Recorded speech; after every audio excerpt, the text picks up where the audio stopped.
eating disorder and addiction just about took Carly Sachs out. But today, with almost 6 months sober, she's here with us tonight to share with us her story and what she's learned along the way. But before we bring her in, here's a sneak peek at what you're going to get. I entered my first inpatient treatment center when I was 11 years old. I always had this need to escape.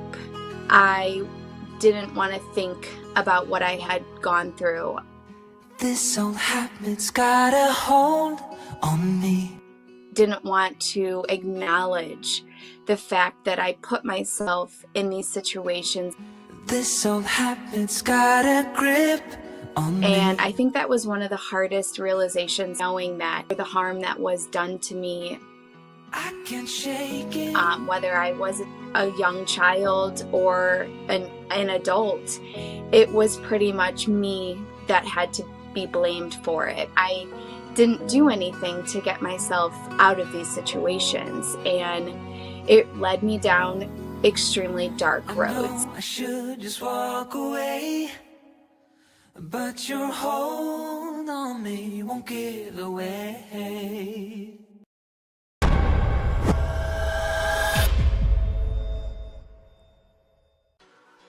All right, what's going on, everybody? That was tonight's guest, Carly Sachs. Let's not waste any time. Let's get her in here. What's up, Carly? How are you? Hey, how's it going? I'm doing good. Doing good. Is there anything that you'd like to say before we jump in tonight? Just thank you so much for having me on the show tonight. I'm excited to be able to share my journey again and just recover together instead of trying to do it in silence. I think it's helped me tremendously personally. Awesome. Okay, well, let's not waste any time. This is Hard Knox Talks. Okay, tonight's live production is premier sponsored by Prairie Sky Recovery Center in Leipzig, Saskatchewan, and we're going to learn more about them in just a little bit. In fact, they have a brand new ad that we're releasing for the first time tonight. But let's talk to Carly instead for a while. Carly, so you went into your first treatment center at 11 years old. I mean, like, from what I've seen in past guests, like I've done over 200 of these shows, and typically people are just getting started at 11, 12, 13. Like that's like seems to be like the golden age where people get started with substances. How did you end up in a treatment center at such a young age?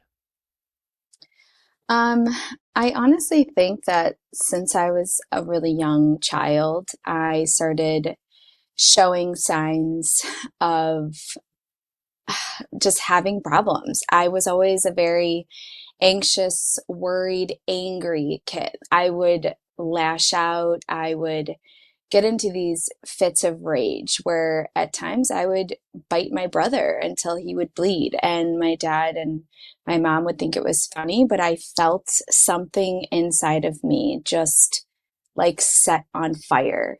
It was like my whole body went through this like heat wave. And I felt like if I didn't punch something or rip something right then and there, I was just going to explode. And that lasted years. And that probably started when I was 6 or 7. Did you know, like, were you cognizant that that wasn't normal at such a young age, or did you just think that's how the world was? I knew my body didn't feel right, but I don't think that I had the emotional maturity to be able to express that I knew something wasn't right in my body to my parents or to anybody else for that fact. So my parents caught on, when I was 11 years old. I was in 7th grade, and I can remember the day I woke up and I said, today I'm only going to eat half a bowl of cereal. I'm going to tell Mom I was too tired after school and after soccer practice to eat dinner, and I'm just going to go to bed. And that lasted for months until my pants could barely stay up around my waist. I was so cold. I was wearing fleece pajamas in the summertime to go to bed. I was kind of surrounded by a lot of discussions in my house revolving around weight, diets. We had cabinets that filled recipe books. I also lived with my grandparents, just to throw that in there. And they would always just talk about like a new diet fad and stuff. So I always felt like I needed to be cautious of, I guess, what I was eating, or it was just a subconscious coping mechanism to kind of mask the other emotions that were going on in my body. I'm not exactly sure. I can't really put my finger on that because I was so young. But yeah, my mom definitely caught on after a couple months. I was so sick. Like, I mean, I could barely stand up. So this wasn't like the first treatment center you went into. It wasn't for substance use. It was for an eating disorder? Well, the main issue, yes, was my eating disorder. I had also gotten pretty heavily into self-harm. Those severe fits of rage when I was about 6 or 7 definitely have stayed with me, honestly, up until now. I started getting really angry when I was in school, and someone in my class kind of introduced me to self-harming as a way of like releasing that anger. Apparently in 7th grade, I was very stressed out. So, yeah, I would continue to self-harm, as well as the fact that I wasn't eating. And then I'm pretty sure that I didn't really have the mindset, I want to go get drunk or let's drink or smoke weed or anything like that. I honestly think that it was just a way for me to get out of my head. And I would start stealing, the beers from my fridge or the liquor from the liquor cabinet. And I would try to get other people to join me. Like my best friend, I'd be like, do you want to come over? Let's steal my dad's beers and walk around the neighborhood. I mean, I don't even know who if anyone was driving down the street in my neighborhood and saw an 11-year-old drinking a beer, and then I picked up a random cigarette and started smoking cigarettes. Like, it just was so abnormal. But at the time frame, like, my emotions, I was in this dire need to be in control of my body. And I was at the same time completely out of control. Was there a lot of liquor at home? Not really. My family has never been big drinkers. There was always like those big gallons of wine. My grandpa would have a couple glasses of wine, but no, I mean, I could never tell you that there was a time when I saw my parents really get wasted. I think I saw my mom get drunk like maybe once at a family party. But it wasn't really, it really wasn't involved in my family. I really think that it came just from peers. It came from kind of wanting to be accepted by other people, because in school I was the black sheep. I was the sick girl. Were you having these outbreaks at school, like these rage fits at school? Yes, I was. Yeah. Now that I'm thinking back on it, I barely graduated 8th grade. I got suspended the last week of school for attacking another student. And yeah, I did end up graduating, but it was on the fence if I was going to or not. I wasn't really in school though, because like I said, when I was in 7th grade, my parents caught on so quick that when they realized I was self-harming, I was, hiding the beer cans in my nightstand that I would steal. So when they sent me into my first treatment center, they had gone through my room looking for like sharp objects to take away that I was using. And then they found the beer cans. So it was almost like I was already getting the consequence for my other problems, that issue seemed like it was on the back burner.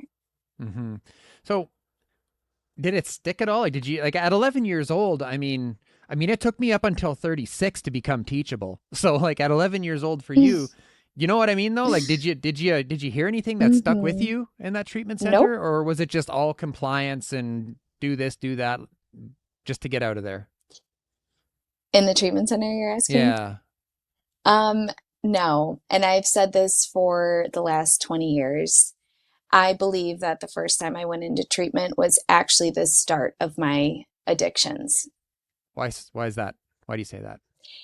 I was in the adolescent unit. I was 11 years old. Mm-hmm. So I'm in this unit with everyone from 10 to 18 years old. Your goal when you go into the eating disorder unit, per se, is to be the sickest one in that unit. It is to be that girl. That was my identity, was being the girl that never ate, was being the sick girl, was being the girl that self-harmed. Like, and that's who I was. I wanted to be that girl. I Mm-hmm. wanted that as my identity at the time. I remember being like proud of it, actually.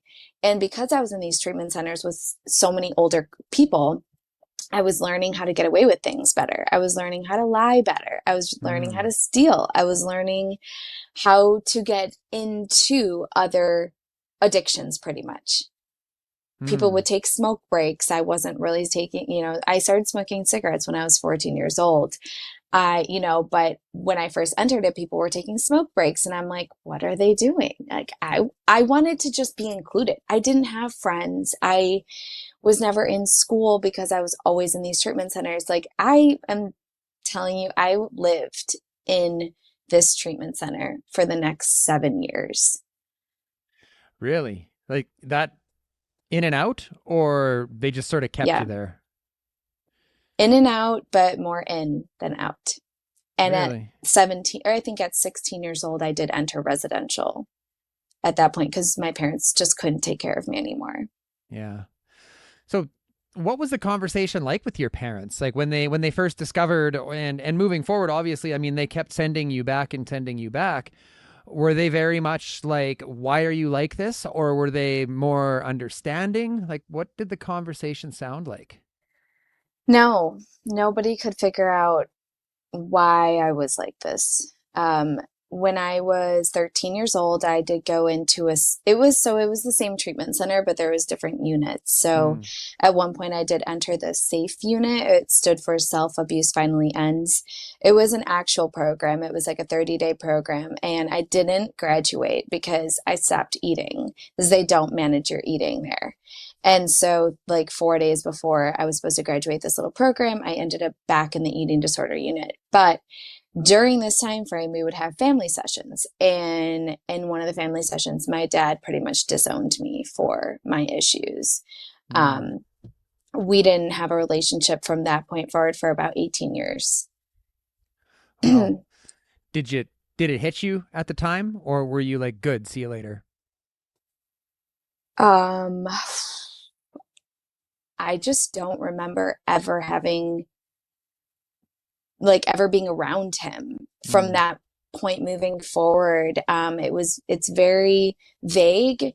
I can remember him at maybe like some sporting events and so on and so forth. But yeah, like he literally said to me, like, I was just being selfish and that I basically just wanted the attention. And maybe I did, maybe at that age, I couldn't control myself. And so I do think that there was a part of me that was crying for help. At 15 years old, I did try to attempt to kill myself. And I remember my dad, when they rushed me to the emergency room, I had overdosed on a bottle of Excedrin. And my dad pretty much equivalented to like 60 cups of coffee in about 5 minutes. So I was in toxic shock. And when they rushed me to the hospital, I can remember my dad standing in front of me, looking at me saying, "Did you really mean to die?" And I just remember saying, I don't know. I didn't want to be alive, but I don't think I actually wanted to die. But I didn't want to be me anymore. I didn't want to be this person anymore. But I could not figure out a way out. I couldn't get out of here. And that was when I got really bad into drinking, smoking weed, getting fake IDs, going to the bars, getting bottles every other night, having my friends join in on this stuff with me. had a very, very bad stealing addiction. I stole everything from little cosmetics to a car to a prom dress. I would steal and sell it to people as like my way of making money for all of the liquor I wanted to buy. Um, my first encounter with the police was when I was 13. It was a little like out past curfew situation, but it was the police. And I was with a friend of mine who was crying over this. And I'm sitting in this, kind of was like my little wake up call, realizing like, Carly, you're not normal. Because I was sat at the police station laughing. And she's looking at me like, what is wrong with you? I didn't care. I honestly think I was trying to find anything and everything to get in trouble with. Did getting when trouble I think make back, you? I don't know. Did getting trouble make you feel like you were in control of something? I think it was like a little bit of a high. I think it was almost like a boost of serotonin in my brain, even though I knew I would be grounded for this. I'd be grounded for that. I'd be going back to treatment. Okay, I'm going to get sent away again. It didn't faze me.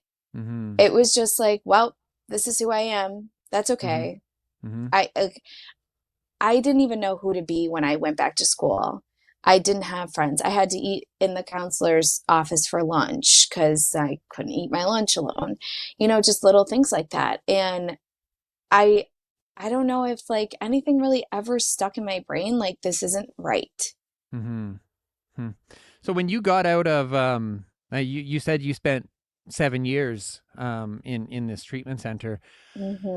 When you got out of there for the last time, was there any kind of normalcy, or did the chaos just continue right on?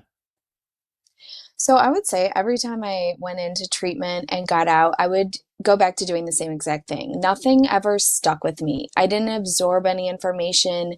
I did all of the therapy possible, but I didn't care. I didn't want to pay attention.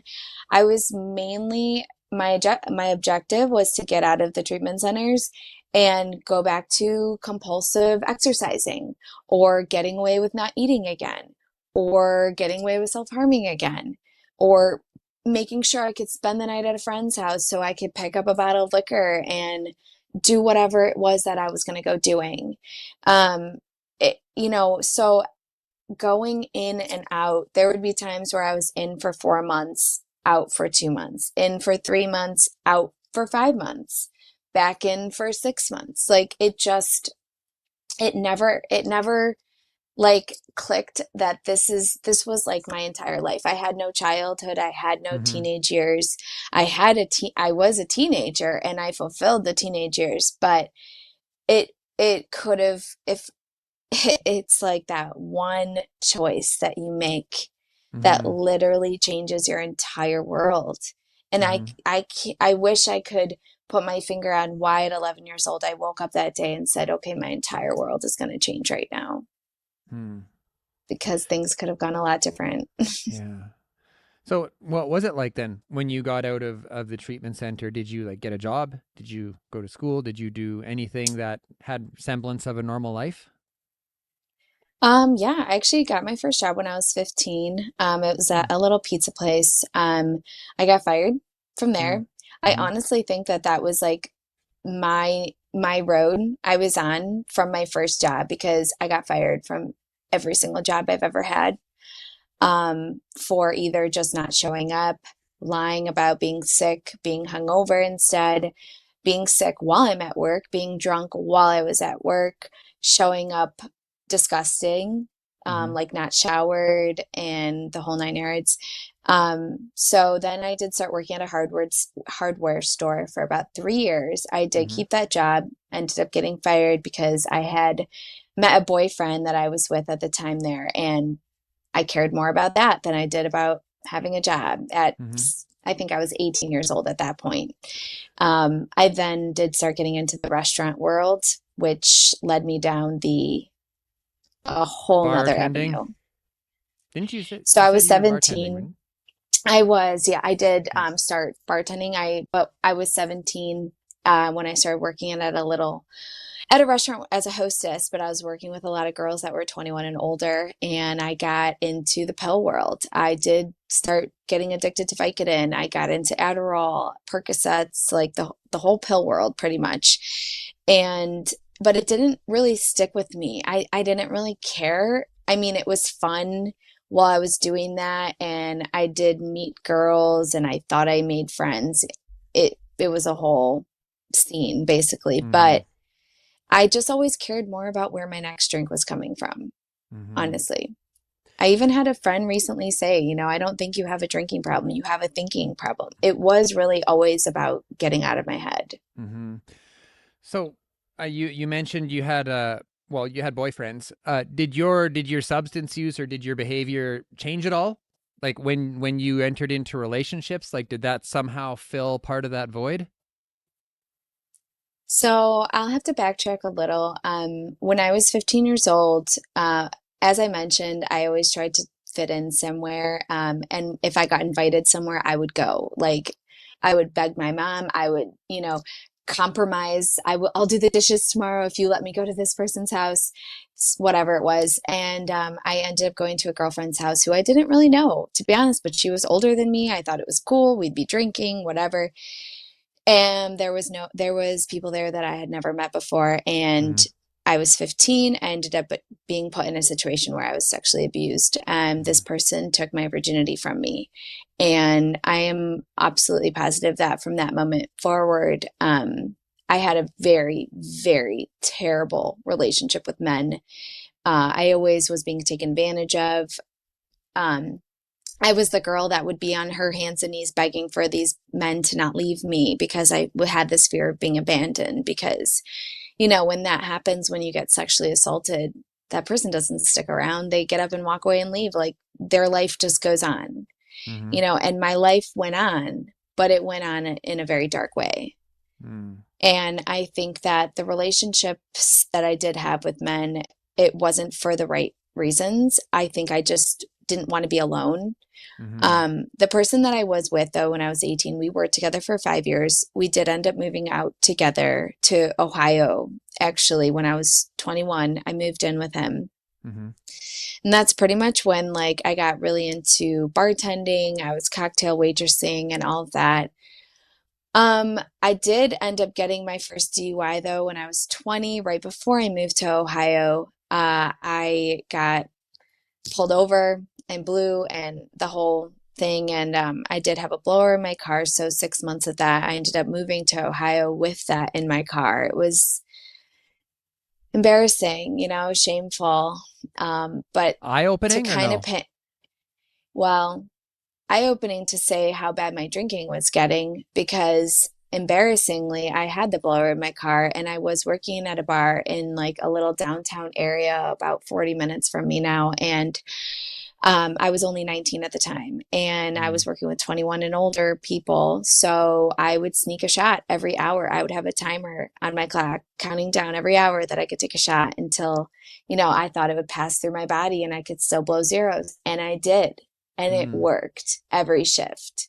Wow. So not only was I had the DUI and I just paid thousands and thousands of dollars to get out of that, I wasn't doing anything to get myself completely out of that. I was still ready for the next thing to happen to me. When I moved to Ohio, we ended up breaking up. My drinking got really heavily. Every single night I was getting annihilated. I lived across the street from my job and another bar. So I you could didn't need to walk drive to the bar. Exactly. Could walk home, walk to the bar, black out. My boyfriend at the time had no idea what was going on. He just thought I was working late every night, which I told him I was. I ended up cheating on him and we broke up. And I moved into my own apartment, and that just got really, I was lonely. I was living in a state with no hometown friends, no family. So I was out every single night. I was actually working 3 jobs just to be able to survive, because I'm pretty sure majority of my finances were just going back into my drinking. At this point, I hadn't really been doing any drugs. I actually didn't even smoke weed. I didn't care for it. It was honestly mainly just drinking. And at this point, I was drinking every single night, blacking out, waking up next to people I'd never met before, just getting absolutely annihilated. Friends coming up to me asking me if I had even like slept or showered in days. Just not appealing. Sorry, there's our 4-year-old is like screaming her brains out behind us. I don't know if you can hear that or not. I'm surprised my child's not, so it's okay. So let's take a quick break, hear a word from tonight's sponsors, and then we'll carry on. Sounds good. I grew up in the recovery community. My mother, Ardith, founded Prairie Sky Recovery Center in Leipzig, Saskatchewan, and she brought the family along for the ride. Cognitive behavioral therapy, dialectical behavioral therapy, yoga, equine and art therapy. We also support medically assisted treatment strategies and so much more. Check us out online at www.prairieskyrecovery.ca or follow us on Facebook. My name is Jacqueline Hoffman, CEO of Prairie Sky Recovery Center, and if you or a loved one is struggling, I hope you'll reach out, because healing happens here.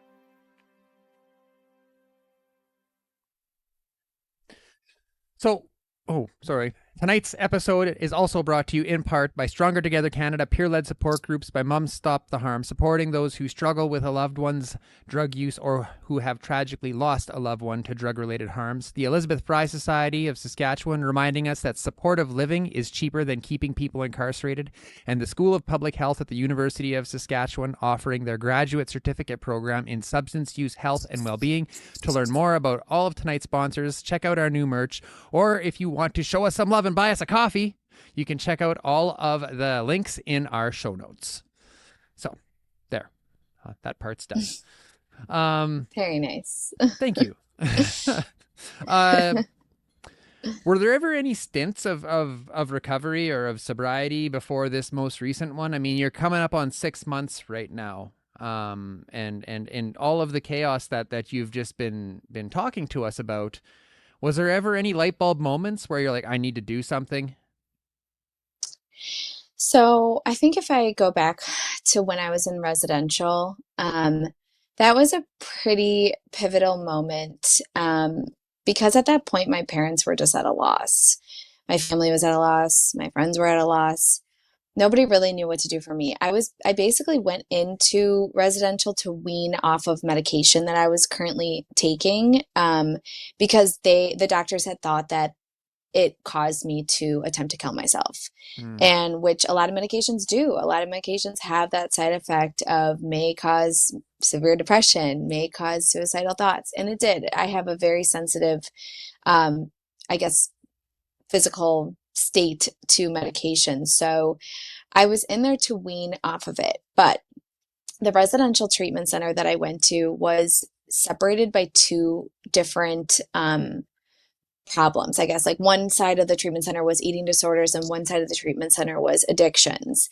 And at the time, I actually wasn't active in my eating disorder. I was starting to heal from that portion of my life.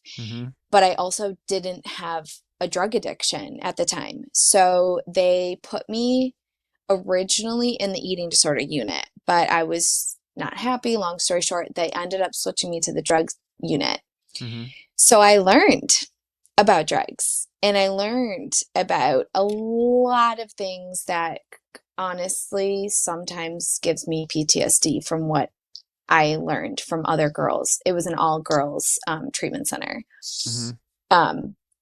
It was actually the same treatment center that Demi Lovato went to. She was there like a couple years after I was. It was very weird to see it all on TV. But either way, I actually think that while I was in residential, I did come out of there from my eating disorder, my self-harm, in a better way.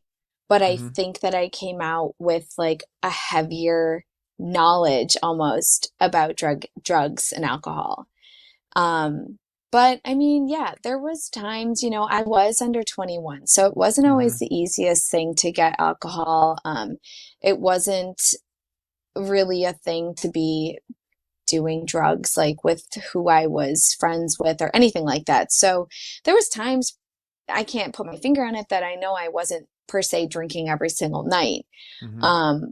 But it didn't last long. Mm-hmm. You know, when I was 23, I decided to move across seas and go backpacking. And I lived in Australia. And that's pretty much when my drug addiction really started at Wow. 23 years old. I mean, there must have been a bunch of fun times in there, going over there and backpacking and stuff. Couldn't have been all bad. Yeah. No, it was literally the time of my life. Mm-hmm. But when I do think back on it, you know, that was a one and done chance. And would I go and do it differently? Absolutely. Mm-hmm. It was one of those like euphoric times of my life where, you know, you're with hundreds of other backpackers who are doing the same thing as you. You wake up, you know, and someone's like, I'm going to go skydiving. And the minute after that little adventure is done, everyone's back at the bar. I was still bartending at the time. So the bar I was working at was the bar everyone came and drank at. It was a very, very small town.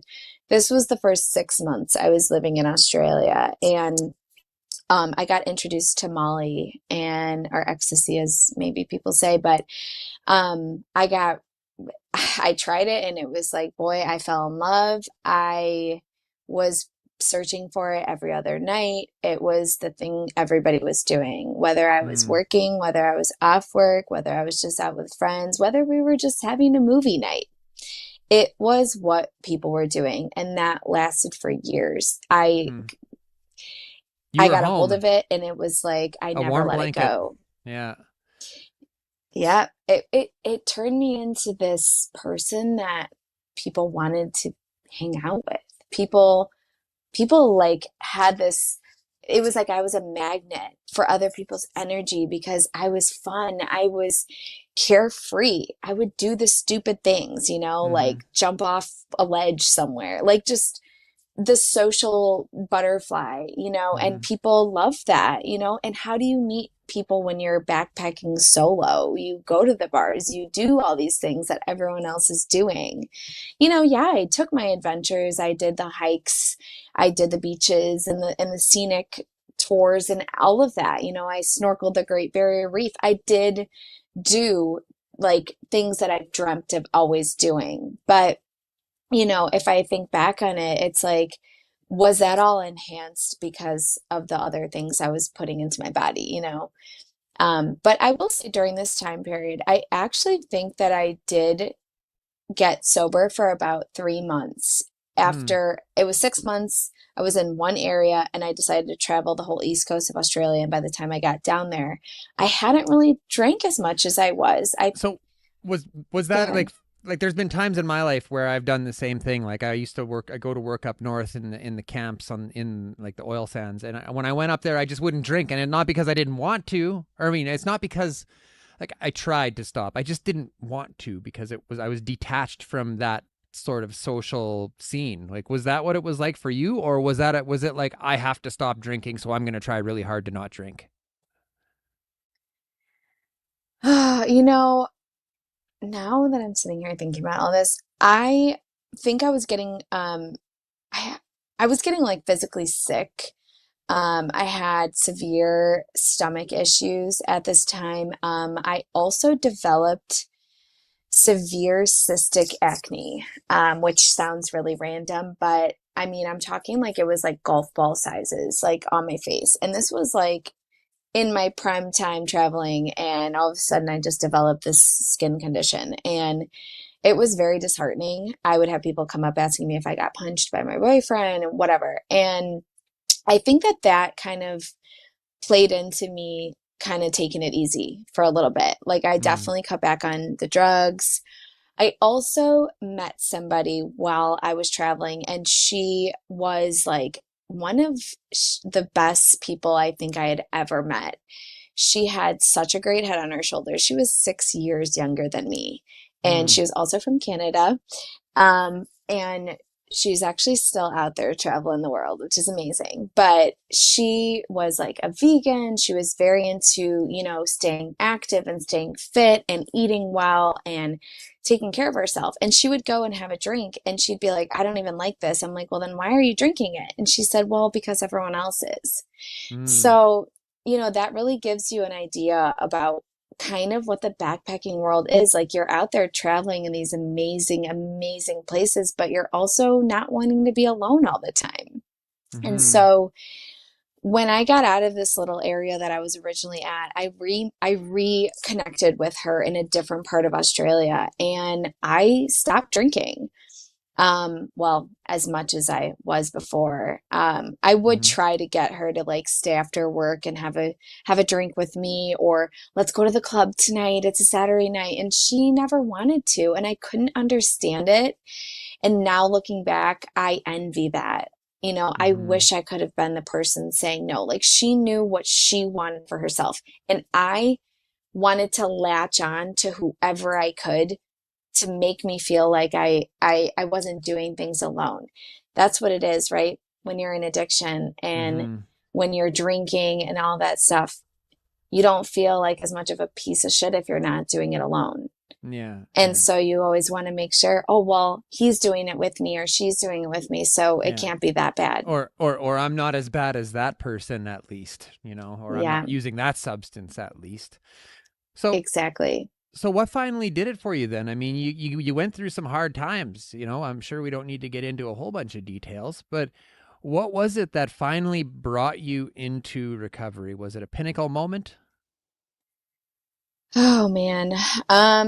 Well, in a nutshell, the last 6 years, well, from when I was 25 to about when I was 29, I was heavily addicted to cocaine.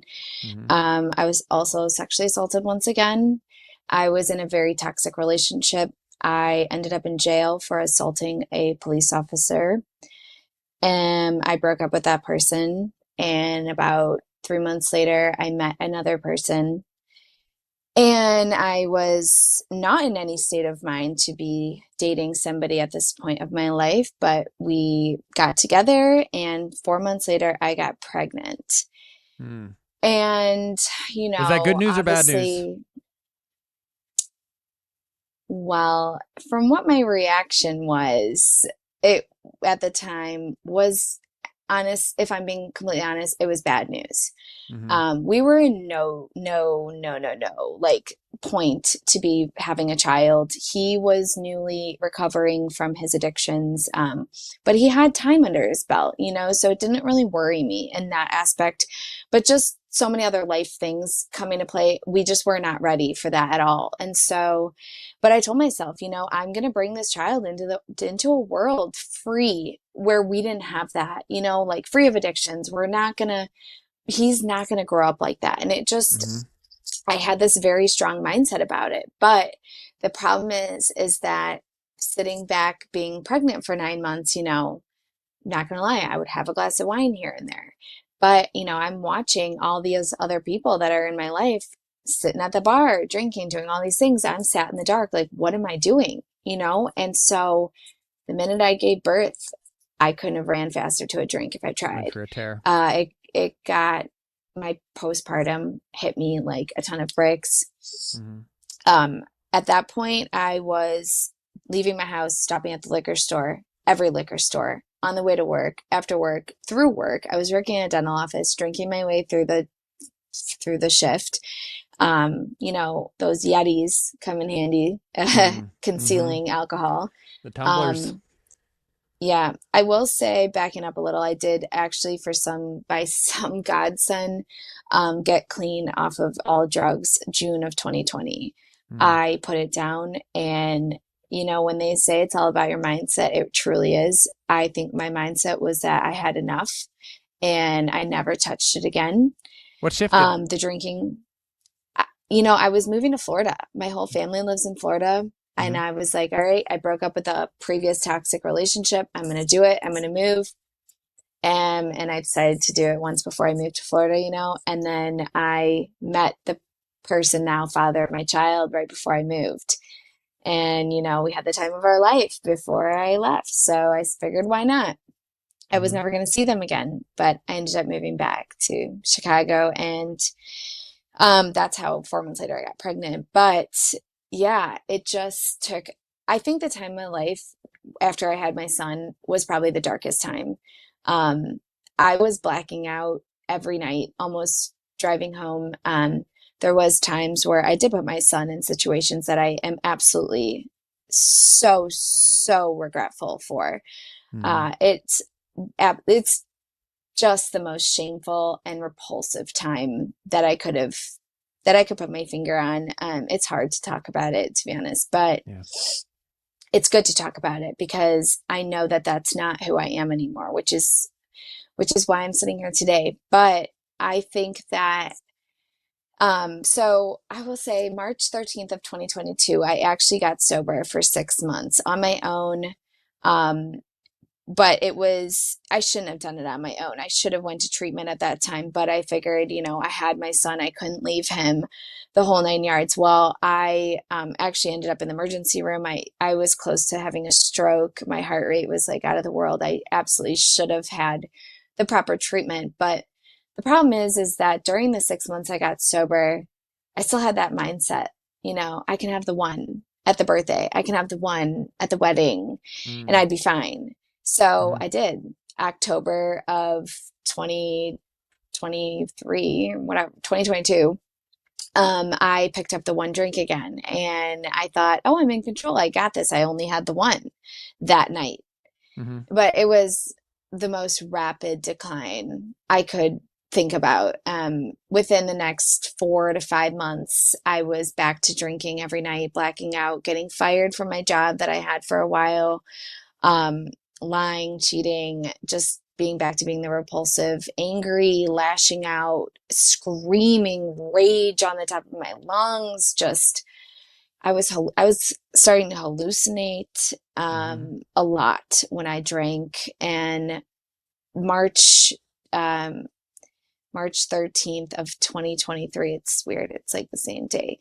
I woke up to my best friend calling me, telling me like, we've had enough. I've already called your aunt. She's in town. She's coming to get you, and you're going to go get help. And at that time, I pretty much told myself if I didn't surrender, I was going to end up in prison or dead. And that was absolutely where the road was going. When you got that phone call and your friend, it sounds to me like she laid down an ultimatum. What was that like for you? Was that like a wave of guilt hit you, or was it like a relief? Like perhaps maybe a weight came off, like, oh, it's finally over. I was so delusional at the time. I was still drunk when she called me. I had been on a 3-day bender. And I think I FaceTimed her the night before. Apparently I drove home, blacked out. And she said that I was telling her there was animals all over my car and I couldn't get out of my car. So I think I scared her enough to where this is my best friend of like 20 years. So it's not like she knows every She's part been of me. in it. So yeah. And she was in it with me for a little bit. We went through a little bit of an addiction together, but she's a different person. But, I think because I was still intoxicated when she called me, I was like, oh my God, this is like not even a big deal. Like it didn't click in my head. You really nailed that voice.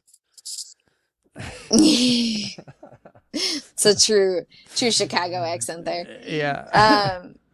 But yeah, I don't know. I vaguely remember the conversation, if I'm being completely honest. A lot of that time frame is kind of, I don't know if it's suppressed or I'll get into like, I did have ECT done. So it does remove a lot of your short-term memory. So there are literal times that I just don't remember. But I remember getting off the phone with her and telling my dad, because my dad lives with me. And at one point, at numerous points, he has seen me come home crawling around the floor, drunk, puking in front of my kid, all the whole 9 yards. And I went in the living room and I just said, okay, I think I need to get help. And he didn't say anything. He just said, okay. And my aunt said, okay, I'll come get you in a couple hours. And I made all the phone calls, I had to figure out where my kid was going to go. I had to figure out a million other things. I had to basically quit a second job that I was working that day, then and there. Mm-hmm. I had to call my boss, who actually 3 days prior to that, I asked him to come help me clean out my car because it was covered in cans and bottles. And I said, I'm not doing well. I need whatever. And he said, okay, this is it. You're going to be fine. Well, 3 days later, I wasn't fine. So I think he knew it was coming, but it was still that like embarrassment. I had to call him and say, I went 3 days in and I'm not good. And so, but you know what?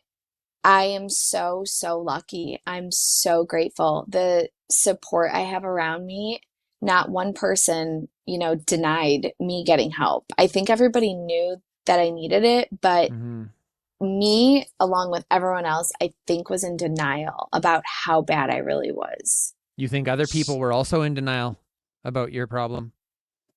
Yeah. Yeah. Well, if I'm being honest, I went like 6 months lying to everybody. The job that I was working at, I had the stipulation that I wasn't allowed to be drinking. It was a bar, so some people could take shots while they worked. And I had the stipulation that I wasn't allowed to drink while I was at work. And so I didn't. I actually did not drink while I was at work. But it didn't mean I wasn't drinking outside of work. And I kept running into people and being like, don't tell anybody you saw me. So it was like that. I had that in my head, knowing I wasn't doing the right thing. And there was multiple times that I was blacking out still again. I had a parked car, just a lot of that, those situations. So tell us so I think a lot of people didn't catch on, but they knew. Yeah. What about, so you went to treatment? Yes. So I entered treatment on March 13th. And the same treatment center, or is this like a whole new one? I decided I wanted to go somewhere kind of far away. So I went somewhere like an hour, a little bit over an hour from my house. It was also one of the only ones that would take my insurance at the time, which my best friend is the one who set this all up for me. So praise to her. Honestly, I call her a lot and tell her how grateful I am because she pretty much saved my life. But yeah, so I ended up at this treatment center, and it was the first time I was in treatment as an adult. So it was different. And it was the first like medical detox I ever had to enter. So it was intense, very, very intense. I can remember 3 days into the treatment calling the father of my child, telling him he needed to find a new mom for our son because I couldn't do it anymore. I was calling people, telling them I wasn't going to make it out. My suicidal ideations were just so intense. I wrote a suicide note while I was in treatment.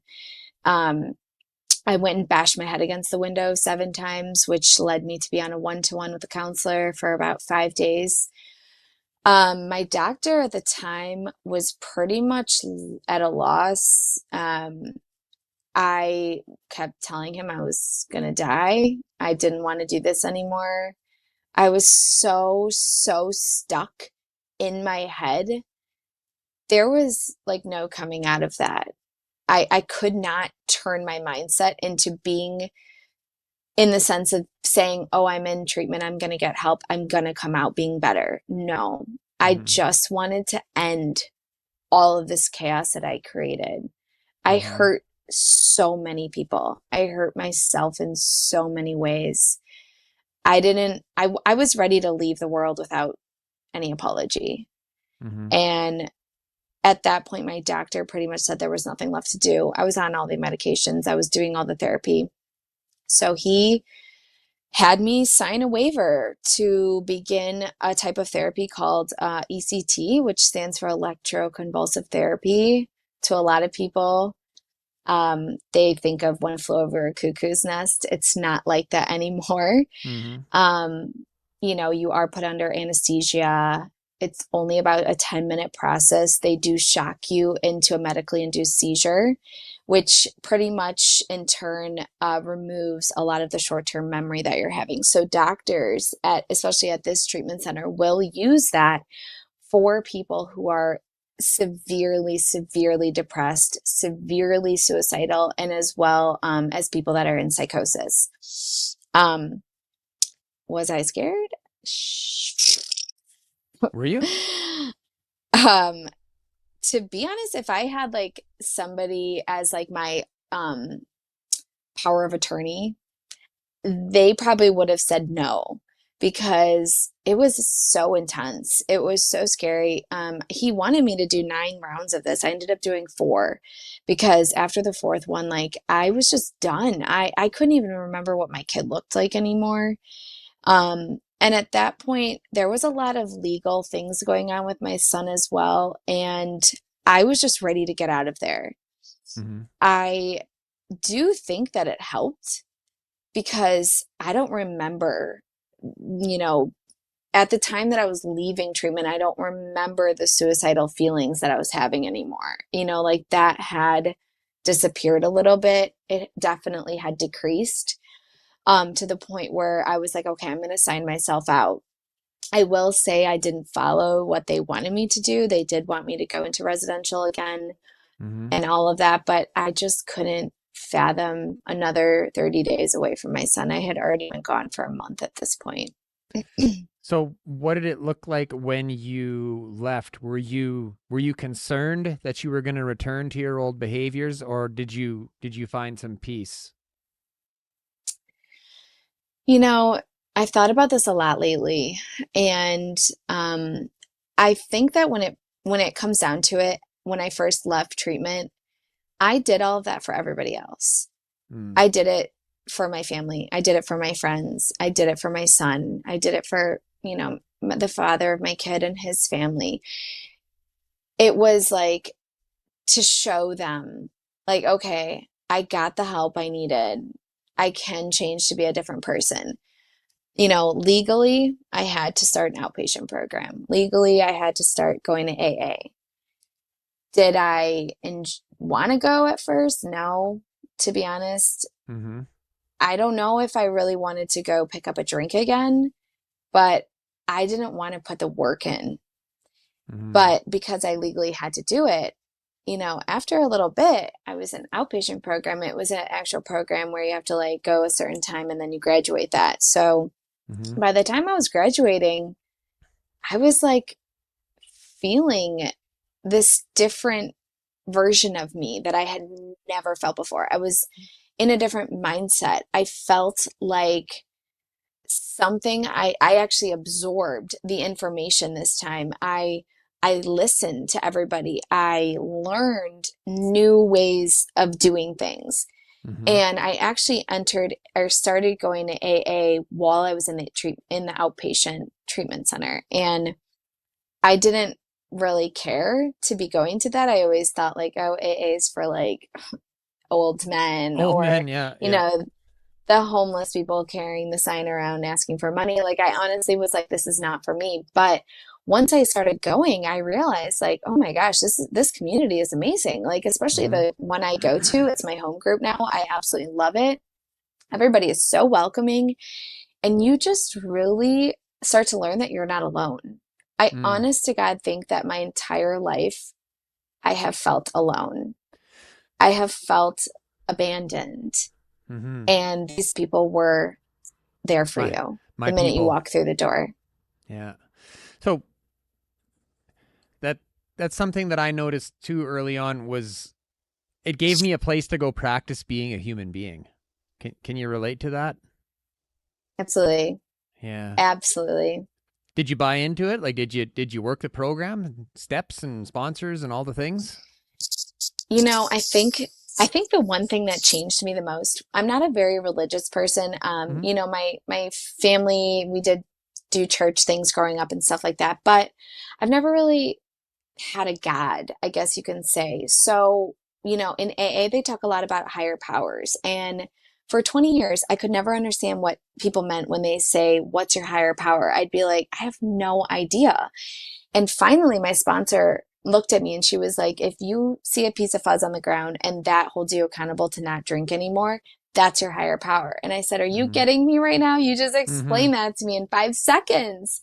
So I finally got it. I'm like, all right, well, one, my son, you know, I want to be a good mom for him. I don't want to be, you know, the mom that he grows up with saying, oh, my mom's an alcoholic. I don't want that for him, you know, and I don't want that for me. So, you know, obviously I want to stay sober for my son. But what else was there? You know, what else was holding me accountable? You know, it sounds crazy, but I have 2 best friends. My best friend since we were in 6th grade, she's getting married next June.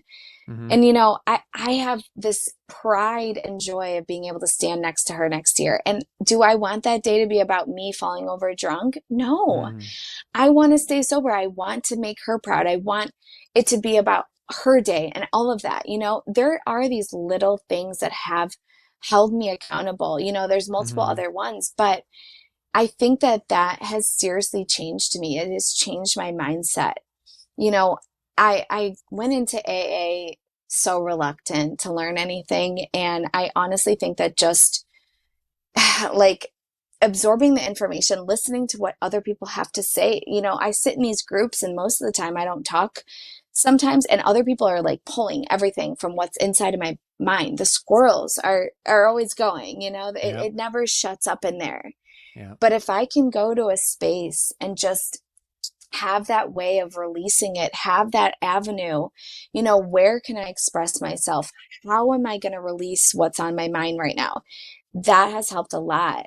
You know, I started this social media page, you know, I'm the sober chick with my other girlfriend, and that has been such great accountability. I truly think I never realized how badly I needed a place to express myself.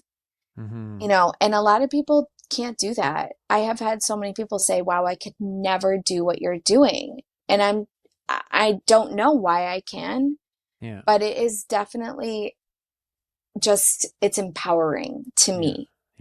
Like, and I don't know what I would do without what I do.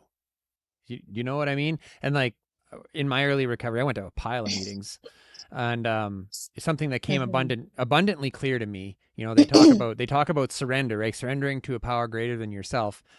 I had to surrender to a power that was anything other than myself. And like, that's sort of what you're talking about, I think. You know, like I had to surrender to the ministry because my child had been apprehended. I had to do what they wanted me to do. You know, I had to go to these meetings because I was being told that I had to do that. I had to get sheets signed. That's a power other than myself.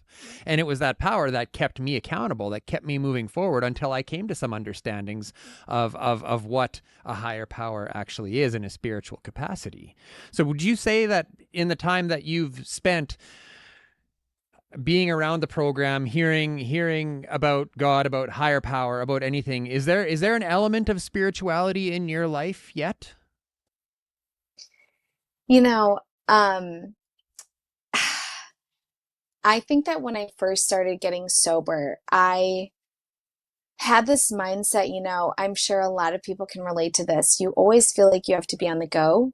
You know, you have to start. Yeah, I am now, but now I get tired. But you know, it's like I couldn't stop. I was like going for runs miles a day, you know, but throughout this time when I was first starting to get sober and trying to find who the heck I was again, I talked to the universe a lot. I know it sounds like, here's crazy again. But doesn't sound crazy at all. It was like this magical land when I talked to the universe. I would, you know, say, I can't find a job. I can't find a job. Why can't I find a job? What are you going to do for me instead? What are you having me do before I'm allowed to find the job that's right for me? You know, what steps did I need to take to get to where I'm at today? I told myself when I first started, I needed to get, you know, emotionally stable, physically stable, and mentally stable. So I made a plan, you know, and I would talk through it all. I would I don't know if you could say I was praying, but I was absolutely using my spirituality to guide me and direct me in where I'm going. I get out of treatment and I get out of outpatient. I'm off work now for 4 months. Not only am I off work, but I just laid down my bar key after almost 15 years. I retired from bartending. They say that you need to change the people, places, and things, right? That were hindering your addiction or alcoholism. And I did. I retired from bartending. I now have a safe, stable job that's good for my mental health. I removed almost 90% of the toxicity from my life. I removed the people that were bringing me down. I brought in the people that were, supporting me through all of this, because through a lot of it, I pushed them away, because why would you want these really positive people to see you in this horrible, dark place? And now it's allowed me to bring them back into my life. They trust me again. It gives them a peace of mind. It gives me a peace of mind. It gives my family, everyone can sleep at night again, so it sounds, I don't know what it sounds like, but I had to do a lot of digging. And to be completely honest, a couple days ago, I think I was going through a little bit of like those post-acute withdrawal feelings again, because all of a sudden I woke up one day and I was like, I need to find myself today. It has to happen right now. Today's the day.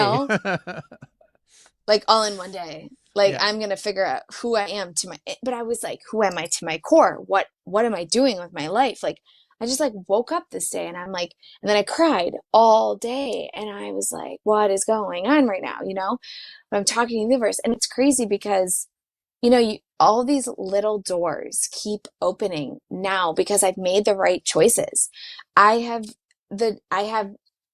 made the choice to stay sober now for myself. Did I start by wanting to do it for everyone else? Absolutely. Yes. Legally, yes.